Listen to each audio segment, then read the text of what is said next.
Aliyah Masaid menjadi salah satu model dalam acara fashion brand baju muslim milik Thorik Halilintar. Gaya Aliyah Masaid di atas catwalk jadi sorotan.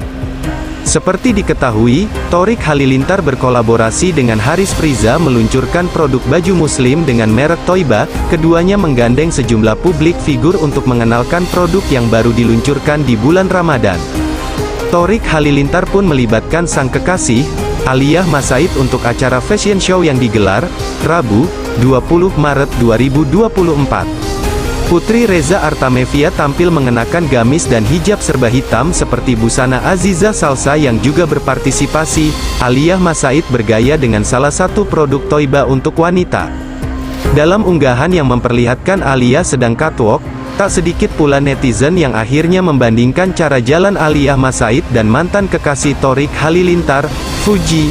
Banyak komentar-komentar pedas bahkan hujatan yang dilayangkan untuk Aliyah. Diketahui Thorik Halilintar sempat berpacaran dengan Fuji. Hubungan asmara keduanya yang terjalin lebih dari 1 tahun berakhir kandas.